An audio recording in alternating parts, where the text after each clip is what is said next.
The wonderful world of Oz is back, and we are being swept into the hubbub of wicked makeup collaborations, custom soda drinks at the theaters, press-on nails, and yet another crazy press run. We're all running to the theaters with our besties in our best pink and green outfits, but the question must be asked and answered. Was Wicked for Good actually good? I'm hoping that today we can explore and discover the answer to that. I did have a chance to watch the movie a little bit early, and I'm so excited that I have had the opportunity to kind of sit with the story and ruminate a little bit for a week. I've gotten to digest it. I've talked to a bunch of my friends who love the Wicked franchise in general, so we have thoughts. Also, hi, I'm Angie. Prior to seeing Wicked Part 1, I had never seen the stage production of Wicked. I did make a review video that was a little bit harsh. Wicked fell flat. It did.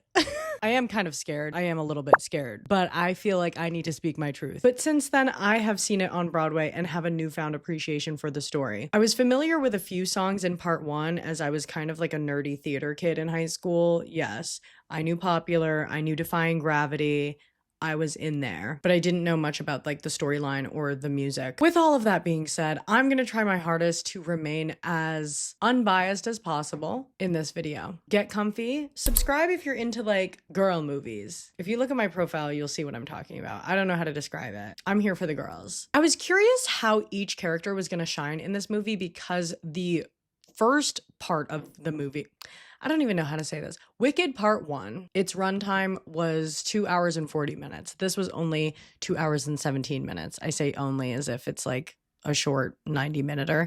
No, it was still long. However, there's a lot that we're uncovering in this part. We had to address the wizard, the Dorothy of it all, how each character becomes the Tin Man, Scarecrow, so on and so forth. Here, I am ranking and discussing each of the characters' performances from best to worst. When it comes to Jonathan Bailey, I'm sorry, we knew that I was going to start there, right? I feel like I am somewhat under a spell, if you will. Every time that man hits my screen, I am in a trance. I was never a Bridgerton girl. I know that I'm late to the Jonathan Bailey train. I get it. I did not know the true power of this man's aura. As I've said about his performance in Dancing Through Life from Part 1, his depiction of Fiyero is absolutely convincing. I am convinced that every man, woman, they would be attracted to him. He is magnetic to all genders at Shiz University and maybe in Oz, in all of Oz. As long as your mind was so charged that I forgot that he was just crowned, appointed People's Sexiest Man of the Year, the first gay one. I was like, yeah, Fiyero and Elphaba are in that tree. My entire theater was in shock and awe. I'm looking around, they're gasping. Everyone's having heart palpitations. People are airing out their pits and other places. Everyone's screaming, "Run it back! Run it back! Run the scene back! Pause the movie, run the scene back. I need to see it again." And I do. And I will be sat in that theater with paid tickets to see it again. His collarbones are like popping out of the blanket. God bless Jonathan Bailey. 0 notes. 10 out of 10 performance. I needed more screen time from him. Not in Scarecrow form, because that was scary. What they did to his face and what they did to him as a whole was really tough. But he was great in the rest of the movie. Moving on to Cynthia Erivo. Unfortunately, I have no notes. Her performance, both acting and singing, I felt like no good deed goes unpunished. Killed it. Equally as impactful as Defying Gravity, although I was more familiar with Defying Gravity walking into the theater, right? No good deed. She chills up and down my spine. I have goosebumps. I'm sitting there like this. She's flying at me, mesmerized. Great work. Good on you. Let's talk about Ariana. And I want you guys to hear me out. I need you to know, I know you don't know me like that, but I'm an Arianator. Okay, I was there. I was there from the YouTube videos. I was there from Put Your Hearts Up. I have seen her in every era, every form of who she is as a artist and performer. But I hope to build trust with you. I hope you trust me and I trust you. You're here for honesty, and that's what I'm going to give you. We all know that Ariana Grande is a fantastic impersonator. Okay, we've seen her impersonate Liz Gillies. We've seen her impersonate Celine Dion. We've seen a lot of impressions from Ariana Grande through the years, meaning she's incredibly great at hearing where someone's voice is and then taking it. But I think because of that, her vocal performance in Wicked for Good was confusing. Kristen Chenoweth, who originated the role of Glinda on Broadway, has a very specific voice. Her voice is at the front of her face. It's in her nose. The placement is here. And it's like that while she sings. It's like that while she speaks. That's just Kristen. That's what she sounds like. She sounds like a little bit of a pixie. I don't even know how to do it. She sounds like that even today, 25 years after the opening day of the show on Broadway. Ariana in Wicked for Good would occasionally switch from her high falsetto to her chest voice, and it was kind of a weird switch up for me. There were times where I was watching in that seat and I was like, oh, that's Seven Rings, Ariana.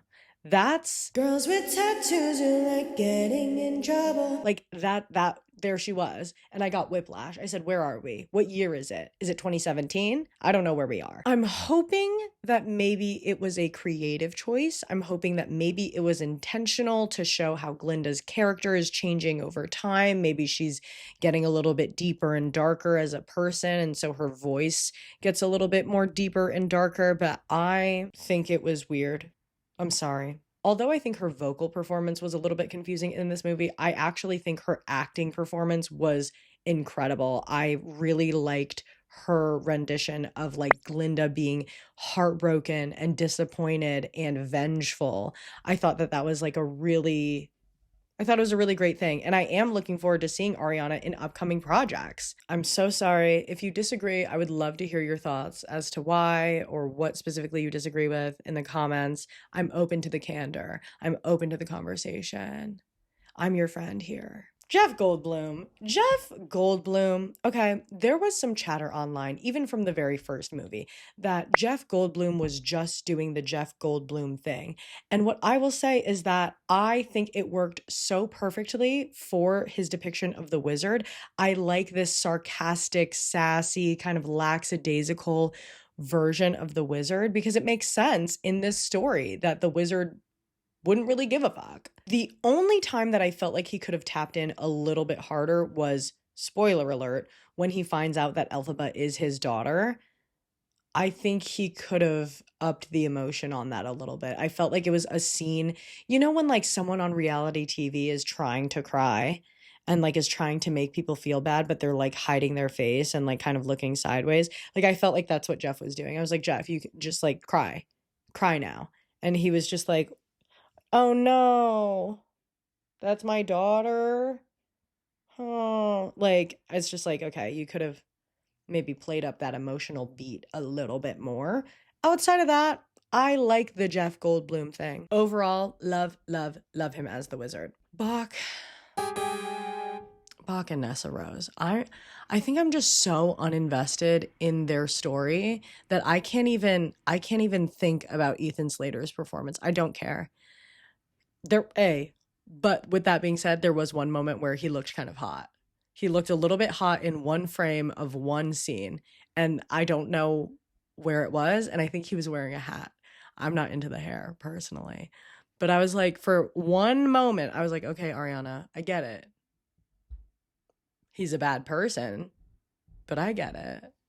For 1 second. Ew, that's so embarrassing to admit online. Please tell me if you had that moment. Please tell me if when you watched that movie, you had any inkling that man was a little bit hot. Because now I feel weird. But yeah, I hate those damn characters. Every time they had their time, it was just so bad. I think that the original writers of the Wicked play just had to have a reason for a house to fall on a witch and had to have a reason that there was a Tin Man. And so they were like, here's what it's going to be. The most outlandish and boring storyline that you could think of here. And that's my 2 cents on Bach and Nessa. Gross. I can't. And maybe they did such a great job. Maybe their performances were so good that I'm actually physically disgusted by the characters. So maybe they're at the top of the list. Shout out Ethan Slater, I guess. All of that said, I have a lot of questions still. They opened up the entire Oz universe. the Oziverse, if you will. Unfortunately, I am gonna need them to flesh out the entire thing. We have 3 Oz movies at this point. Just do the rest. Maybe they could pull from the original source material, which is a book. Talked all about that in my first Wicked video if you want to hear about it. But I would just like to know more. I have so many questions. Number 1, Fiyero was a prince who transferred in and out of like a million different schools. Why?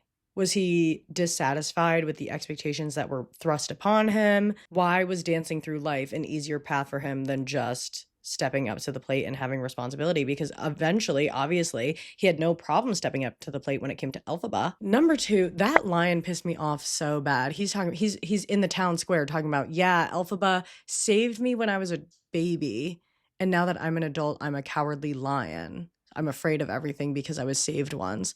She saved you and then put you out into the wild. I don't understand why the lion would not have gained some life skills when he was out living by himself. What was the time period between being child and adult? I think there was a lot of time that had passed. Why are you blaming Elphaba for what? Taking you out of a cage and putting you in the wild. Now you're a cowardly lion. I don't get it. That doesn't make sense to me. It's not clocking to me at all. 3, sorry, why was Elphaba and Nessa Rose's dad the governor of Munchkinland? I don't know the laws. I'm unfamiliar.